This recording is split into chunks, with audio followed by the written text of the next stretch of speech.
Salut à tous et bienvenue dans cette nouvelle vidéo. Aujourd'hui, je vous parle de ma première armée à Warhammer 40 000, comment j'ai choisi, comment j'ai fait ma première liste et mes débuts en peinture.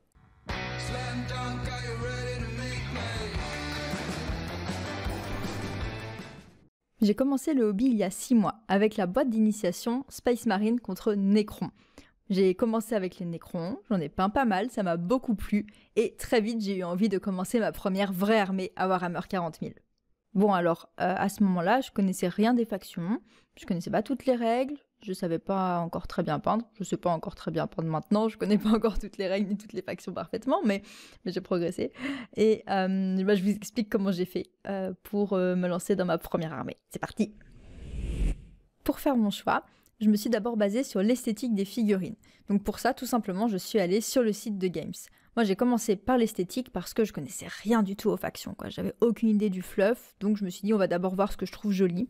D'autant plus qu'on m'avait vraiment donné comme conseil de bien choisir ma première armée et de bien choisir les figurines, et des figurines qui me plaisent vraiment beaucoup, parce que vu le temps qu'on y passe à les peindre, à les assembler et à jouer avec, si on aime bof ça, et bien très vite ça va pas. Donc, le site de Games, Warhammer 40 000, et après, je me suis baladée dans toutes les factions. Et donc, je dois vous avouer qu'au début, j'ai carrément snobé les Space Marines. Tout simplement parce que j'étais en mode, mais attendez, j'ai découvert qu'il y avait du Xenos, des trucs comme les dinosaures, là, les tyrannides, des trucs trop cool. J'étais genre, mais attendez, on me dit il y a des dinosaures, il y a des orques, il y a des trucs comme ça, et il y a des gens qui jouent les humains. Genre vraiment, les gens, ils jouent les humains. J'étais choquée. Je dis, bah non, c'est pas drôle.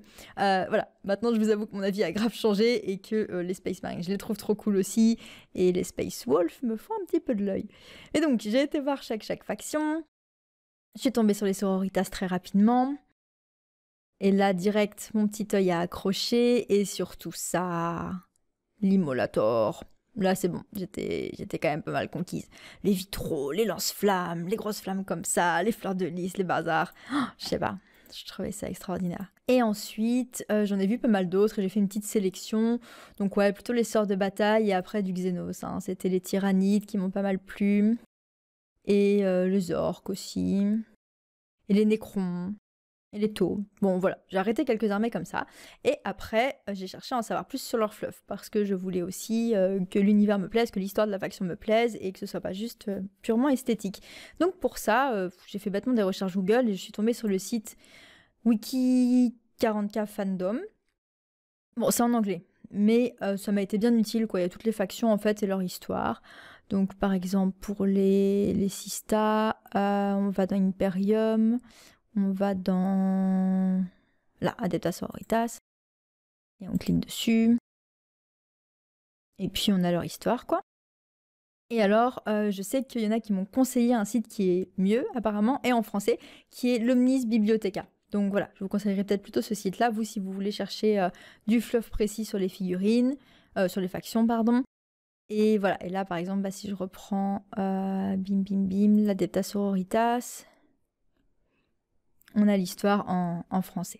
Donc c'est quand même pratique. Une fois mon petit tour des fluffs terminé, eh bien j'ai fait mon choix, j'ai pris quelques jours pour réfléchir et sans grande surprise, ce sont les sœurs de bataille qui l'ont emporté.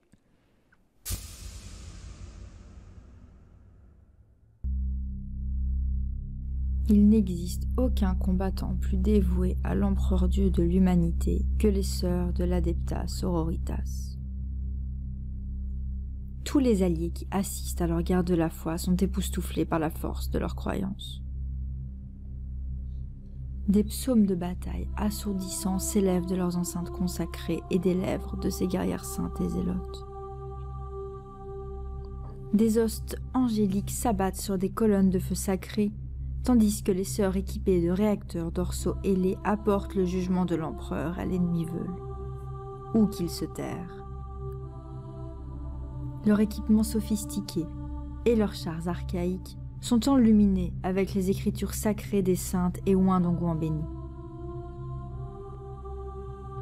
Les sœurs de bataille portent les armes sacrées avec lesquelles les légions de l'empereur conquièrent la galaxie et châtient les impies, par des volées meurtrières de la sainte trinité du bolteur, du lance-flamme et du fuseur. D'aucuns prétendent que la bénédiction de l'empereur touche chacune de ces guerrières, et se manifeste dans un halo de lumière où son pouvoir se révèle sous la forme d'actes miraculeux de force d'âme et de puissance divine. Affronter une telle foi vertueuse revient à s'exposer à une conviction meurtrière. Blasphémateurs, hérétiques, mutants et xénos, idolâtres et iconoclastes, tous tremblent devant le jugement de l'empereur Dieu et de ses sœurs de bataille. Ce qui m'a beaucoup plu dans le fluff des sœurs de bataille, c'est tout d'abord le côté très hiérarchique, avec des ordres militants, non militants, mineurs et majeurs, et chacun de ces ordres avec ses propres spécificités. C'est-à-dire qu'il y en a qui sont très forts dans la culture du martyr, d'autres où c'est plus le stoïcisme et la patience, ou encore certains où ça va être on va purger le mal par la mort. Voilà, il y en a pour tous les goûts, je trouve ça super intéressant. Ce qui m'a marqué aussi et qui rejoint un petit peu le côté fort hiérarchique, c'est qu'au cours de leur formation, elles doivent passer par tout un tas de rituels et d'entraînements extrêmement rigoureux. Et aussi, forcément avec cette faction, le côté garde de la foi et guerrière complètement psycho. Ce que j'aime bien également, c'est le fait que en jeu, leur foi va pouvoir créer des miracles sur le champ de bataille et avoir un réel effet. Et enfin, ce qui m'aura vraiment conquise avec cette faction, vous l'aurez compris, c'est l'esthétique des figurines. J'en parlais un petit peu plus tôt, mais moi, tous les petits détails du type les vitraux, les encensoirs, les chapelets, les bougies, je trouve que c'est super imposant. Ça donne vraiment une dimension mystique et très cérémonielle à la faction. Donc voilà, que d'éloges pour quelqu'un qui ne voulait pas jouer d'humain à la base. Voilà mes factions choisies. C'est très bien, me direz-vous, mais quelle est la suite? Eh bien, la suite, ça a été pour moi d'aller acheter mon petit codex. Alors, je sais que beaucoup de joueurs, et probablement beaucoup d'entre vous, n'achètent pas ou n'achètent plus les codex. J'avoue que moi, comme c'était ma première armée, j'avais quand même envie d'avoir mon petit livre et de découvrir ça. Quand je serai à ma 10e armée, peut-être qu'effectivement, j'achèterai plus les codex. Voilà, ce que j'ai beaucoup aimé moi en découvrant un codex pour la première fois, c'est qu'il y a encore les différents aspects du jeu, enfin du hobby. C'est-à-dire qu'il y a une partie fluff qui est super cool, on en apprend encore plus sur la faction. Une partie peinture où on voit différents schémas de couleurs qu'on voit pas sur les boîtes de manière classique, qu'on peut trouver en cherchant sur internet, mais qu'on voit pas comme ça tout le temps. Il y a une belle galerie photo. Et puis il y a toute la partie règles, avec les spécificités de la faction, les règles spéciales, par exemple pour les sorts de bataille, c'est divisé en ordres, les ordres militants, etc. Et donc il y a aussi les fiches techniques des figurines et des unités, on voit à combien elles tirent, combien de points de vie elles ont, quels dégâts elles peuvent encaisser, etc. Avec mon codex en main, j'ai pu commencer à imaginer ma liste d'armées. Alors, j'ai feuilleté tout ça, je me suis un petit peu basée sur ce que j'avais appris grâce à ma boîte d'initiation. Après, je ne suis pas encore une experte au niveau des règles, donc ce qui m'a beaucoup aidé, c'est la vidéo d'Ace Miniature qui s'appelle quelque chose comme « Comment débuter les sorts de bataille à Warhammer 40 000 pour les débutants ». Et il propose une petite liste à 1050 points avec 2 combats de patrol, qui est assez polyvalente, et donc je me suis basée sur ça pour démarrer, sachant que de toute façon on arrive bientôt à la V10, donc d'ici là les choses auront changé, mais j'aurai comme ça une base de figurines qui seront prêtes pour la V10. Voilà, vous avez la première combat de patrol que j'ai achetée derrière, je suis toute contente. À ce stade, faction choisie, codex lu, liste créée, première boîte achetée. Les figurines sont en cours d'assemblage, j'en ai monté une partie, j'avance. Et bien, schéma de couleur maintenant, la peinture. Pour le schéma de couleur de mes sorts de bataille, là j'ai pas mal hésité parce que en même temps, les schémas proposés dans le codex sont vraiment sympas. Celui de base en fait, de l'ordre de Notre-Dame des Martyrs, je trouve qu'il claque trop. Enfin, il est juste parfait en fait pour les sorts de bataille, selon moi du moins. Et en même temps, j'avais quand même envie de peut-être faire mon schéma à moi, avec des couleurs que j'aurais vraiment choisies, et quelque chose qui me corresponde vraiment et qui me parle encore plus que le schéma classique qui claque de trop.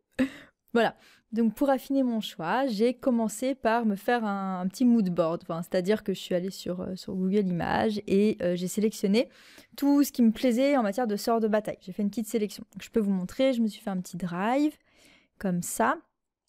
Et j'ai déposé un petit peu pas mal de trucs que je trouvais sympas.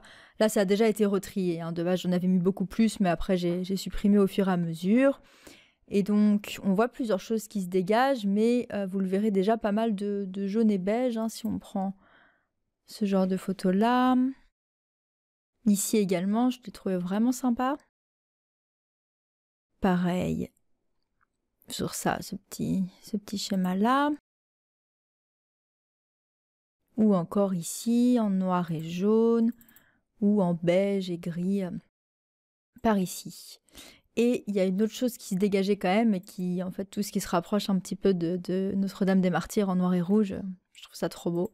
J'adore ce style-là, cela dit en passant. Je trouve qu'on voit moins souvent ce genre de style, c'est peut-être moins réaliste, mais je trouve ça super beau aussi. Ça a peut-être un nom, je sais pas. Et qu'est-ce que j'avais mis d'autre? Bon, là, voilà, c'est pas mes couleurs, donc je suis pas allée jusqu'à faire un truc comme ça, mais je trouvais ça super beau, super beau aussi. Et puis après, j'ai découvert au fil de mes recherches des tons de bleu comme ça, là. Et surtout avec cette photo. Là, je me suis dit, waouh, le bleu comme ça, c'est canon. Et non, voilà, celle-ci, pardon. Voilà. Et avec celle-ci, là, j'ai fait, waouh, magnifique. J'ai adoré les petites touches de bleu, là. Ça peut paraître bête, mais avec le rouge et le contraste, je trouvais que c'était trop beau. Ça ressortait carrément. Clairement, une fois que j'en étais rendue là, ce qui se dégageait, c'est que je voulais absolument ma touche de bleu comme ça, ce teinte de bleu. Je trouvais ça trop beau. Donc je me suis dit comment je vais faire ça, avec quoi je vais l'associer. Donc sur les inspi que j'avais trouvés, c'est surtout avec du rouge que ça ressortait, ou du bordeaux comme ça, très proche du schéma initial de l'ordre de Notre-Dame des Martyrs. Je trouvais ça trop cool. Mais faire mon schéma perso, l'idée c'était de pas faire un truc si proche du classique. Mais bon, j'ai hésité. Donc ce que j'ai fait, c'est que j'ai téléchargé des petits schémas. Donc en tapant en fait template et la faction, on tombe sur des schémas comme ça sur Google, qui sont vierges à l'origine. Et on peut mettre les couleurs qu'on veut dedans et voir un petit peu ce que ça pourrait donner. Donc je trouve ça super pratique. Et j'ai essayé plusieurs choses, mais les deux dernières qui sont restées, c'est celui-ci et celui-ci. Sur là, eh bien, j'avais repris l'idée du rouge, mais peut-être avec un peu moins de noir, parce que moi j'adore le gris. Et donc je me suis dit, allez, on va essayer de mettre un petit peu de gris par-ci par-là, et de mettre la touche de bleu comme ça, pétant sur les cheveux. Mais quelques problèmes avec ce schéma de couleur. Déjà le bleu sur les cheveux, je me suis dit, celle qui a un casque, on verra plus bleu, donc c'est raté. Ensuite, je trouve que le rouge comme ça, avec le marron et le noir, c'est pas mes couleurs, quoi. Enfin, je trouve ça super beau, mais ça me correspond pas à 100%. Donc, voilà, j'ai pas nécessairement retenu ça. On voit que j'ai essayé de mettre du jaune ou du doré. Ça voulait toujours être là. À un moment, j'ai même envisagé de mettre ma touche de bleu sur les socles, parce qu'en fait, je me suis dit, si je ne peux pas la mettre sur les cheveux, où est-ce que je vais la mettre? Donc, j'imagine mettre les petites touffes Valero, là, j'en ai des roses pétantes sur mes nécrons. Donc, trouver des bleus électriques et les mettre sur les socles pour contraster avec, par exemple, le rouge bordeaux des figurines. Mais bon. Après, je me suis un petit peu arrêtée et je me suis dit, moi, ce que j'aime vraiment, c'est... Enfin, un schéma qui pourrait beaucoup me plaire, c'est du jaune, beige et du gris. J'aime beaucoup les camailleux, donc pour moi, le beige et le jaune, ça se rapproche un petit peu d'un camailleux. Et j'ai essayé de faire quelque chose vraiment à mon image, et je suis partie sur ça. Alors, j'ai choisi de mettre du jaune sur les capes, du beige à l'intérieur, une armure toute grise, un gris assez doux que j'aime bien, avec un gris plus clair pour les détails qui ressortent de l'armure. Le corset quand même en marron pour un petit aspect un petit peu moyenâgeux que j'avais vu sur une inspi dans les photos précédentes. Et en fait, j'ai décidé de mettre ma touche de bleu sur les armes parce que je trouvais que l'endroit était pas mal, assez discret et en même temps, on le voit bien. Et il y en a sur toutes les figurines, donc je pourrais en mettre partout. Grâce à l'application Citadel Color, j'ai pu aller acheter toute la peinture qu'il me fallait. Donc j'ai quasiment tout pris en Citadel, parce que dans l'application c'est du Citadel. Après, pour les visages, j'ai pris du Valero, parce que je trouvais les teintes sympas, et en fait, j'avais choisi de garder mes teintes Army Painter, et puis j'ai trouvé le résultat trop granuleux, vraiment pas très joli. Et donc j'ai décidé de passer sur du Valero. Donc voilà ce qu'il en est pour les pots de peinture que j'ai choisis.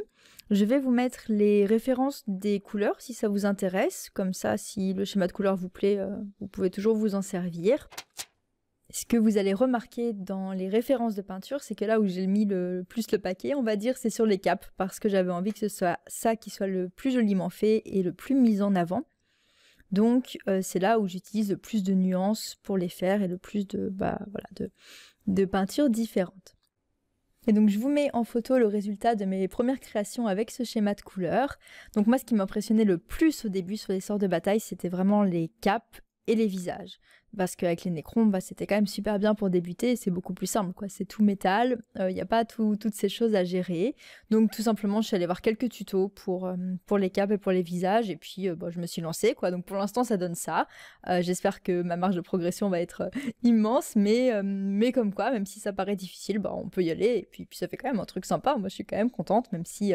voilà, je suis loin d'être peintre pro ou quoi, je m'amuse bien et je sais qu'au fur et à mesure, je vais m'améliorer, voilà.